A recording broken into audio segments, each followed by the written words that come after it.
the Course is best, I think, used if you understand that the Course is a bridge. So let me show you what this bridge is about. So we have an ego, and we have a soul, spirit. Oh, thank you. Whatever you want to call it. God does not care what we call it. It knows what it is. We are the ones who have given it names, so we have to give it the name that feels most comfortable for us. But the Course in Miracles is a bridge that takes us from understanding what the ego is, which is nothing more than all of our human thought system. That's all it is a thought system that humans have adopted by agreement. We have agreed that a chair is called a chair. We have agreed that a tree is called a tree. God didn't name any of those things, but we did. So we have a thought system that forms our ego. And the Course is a bridge that takes us through the process of understanding how the ego got formed, how as spirit we create our human experience. And then, because if you don't understand how you create your human experience, you cannot understand how to undo it. So the Course is a really very, very detailed process on how to cross that bridge. But more importantly, what every step on that bridge is about. And you will do 2 steps forward and 1 step back. And if you're here listening to this, we've been on this bridge for many lifetimes, many, many lifetimes. This is the lifetime that Jesus is coming in to let us know that if you want to wake up and be awake while you are in physical form, this Course will help you do that. But if you don't want to wake up in this physical form that you have, be patient, because there's another lifetime coming. It's never ending. So you see how these things begin to build on each other? So our soul, our spirit, doesn't have a thought system. It has a knowing. There is a knowingness. Why? Because this comes from the mind of God. So the source that knows everything, we actually share the one mind. There are not 2, 3, 10, 6 billion minds. There is only one mind. The Course says we are in the mind of God, which means we are ideas that God is having. God is having an idea of us. And God is pure energy. God is pure consciousness. This is why bodies are not real. Now, don't get hung up on the bodies are not real and get upset about that, because this is not designed to scare people. It's designed to have us put our faith in what is real so that we can play the human game with the rules for the game of life. Does that make sense? Because if you understand that your body is not real, now you begin to go to the place that is real. What is real? The power of your mind. The power of your mind created this physical experience.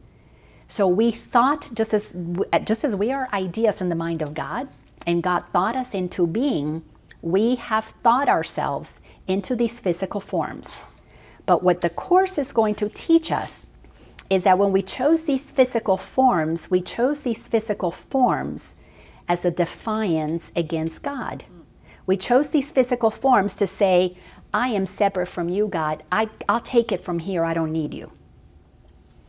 And when we made that decision to separate and hide inside our physical forms, we began the game of separation.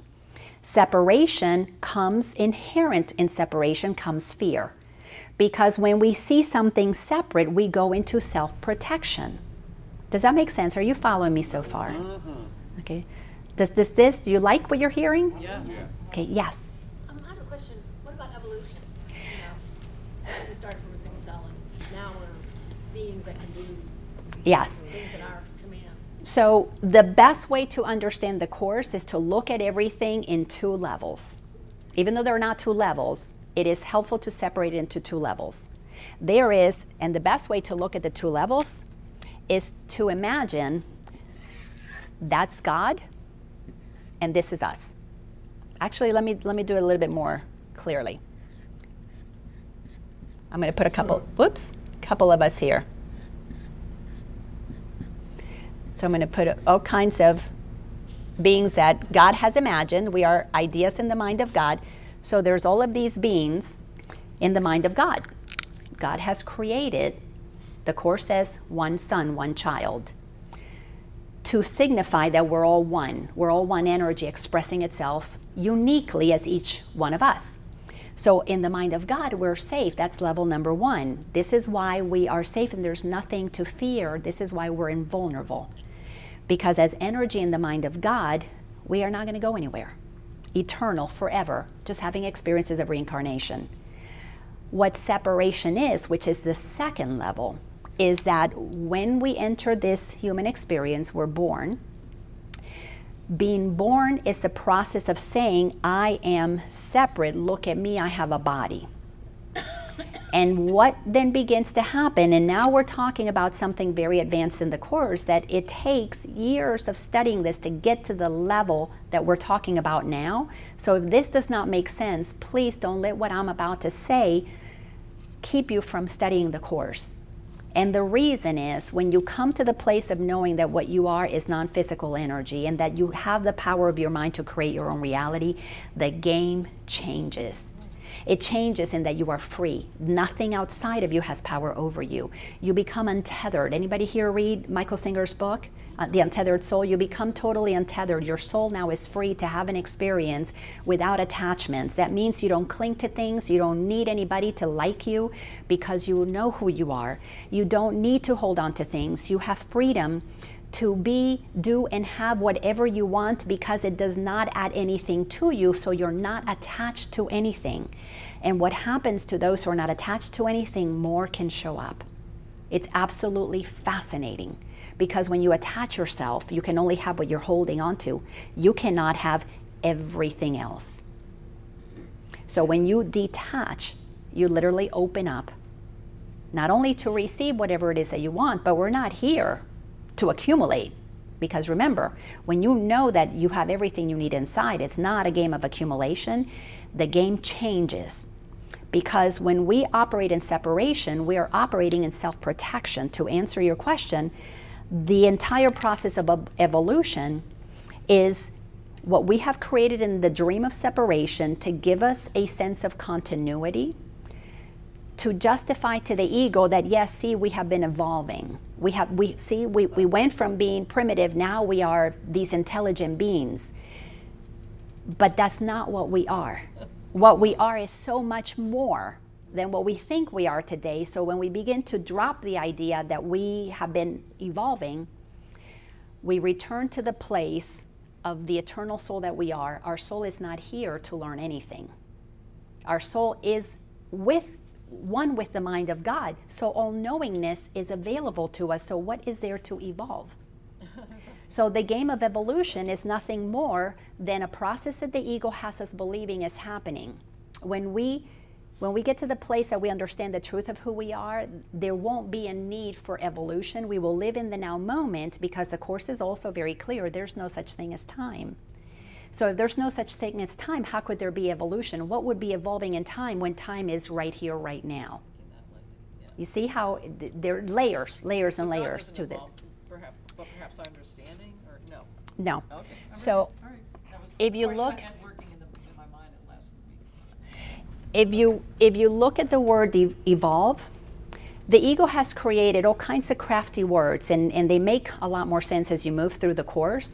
But if you look at the word evolve, it's love backwards. So it is nothing more than a way to trick us into believing that we're not what we are, but at the same time, it always has to hide truth in it because the ego is using truth, but twisting it. So what we are cannot evolve because what we are is already love.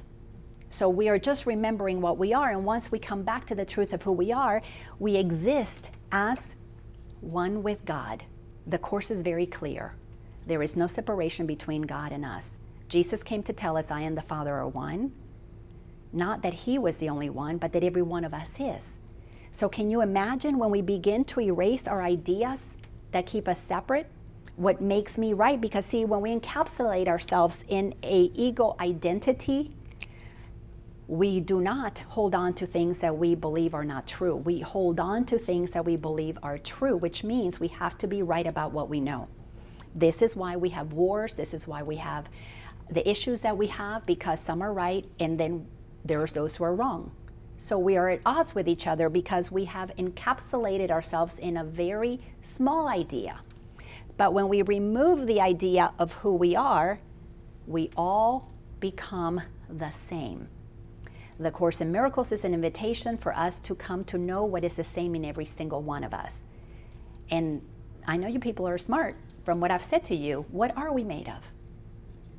That's a question. Energy. And what is this energy? It's God. And what is God?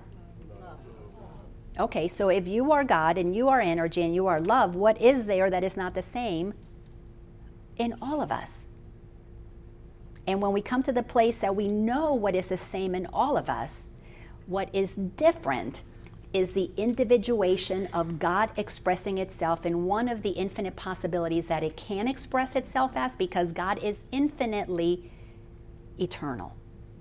So now the differences become oh, how cool is that? When you're playing the human game from that place of truth, you go, well, how cool is that? You're showing up blonde, and you're showing up, with curly hair, and you're showing up darker than I am, and you're showing up shorter than I am, you're showing up taller than I am, and you talk a language that I don't talk. Now, curiosity kicks in. It's like, tell me about that. What is it like to have curly hair? Because in this lifetime, I don't have that. What is it like to have brown skin? Because in this lifetime, I don't have that. Now we begin to want to know, tell me about your difference, because I already know what makes us the same. What makes us the same is we're love, and I love you. What about your experience do you love? Tell me what it's like to be African. Tell me what it's like to be Cuban. Tell me what it's like to be Russian. Now, we go into the game of co-creation. So the Course tells you that we're going to be moving through two dreams. The first dream is the nightmare. It's the dream of the ego, total separation. Then we create the next dream, and you're going to love this title. It's the happy dream. We are being moved to create a happy dream because the Course tells us that not only is our function to be the light of the world, but when we fulfill our function, then our purpose is to be happy. Happy. Why are you not happy? Because you're believing things that separate you. You're believing things that minimize you, confine you, constrict you, define you. If you're defined, you're limited. If you're undefined, if you're unwritten, you're unlimited. Yes, you were going to say something. I was just going to say that the age of Aquarius is all of these things.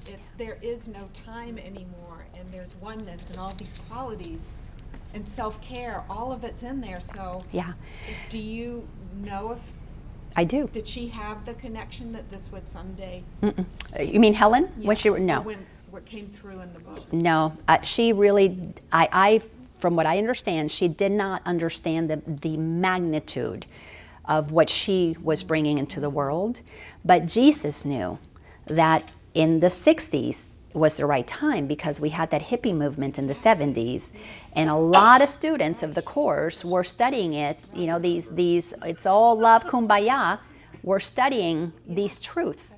But these truths, when you're experiencing these truths and you just feel them at the level of the heart, and you don't engage the mind into understanding the intellectual part of that, you kind of stay all open, numb love, and you're kind of airy-fairy. You're not grounded. When you begin to understand the power of the mind and you begin to put that mind in service to the heart, now you've got somebody who has the intelligence that we all have, but access to the intelligence that allows us to understand how this game got played out. And now you've got the heart that is open, expressing itself.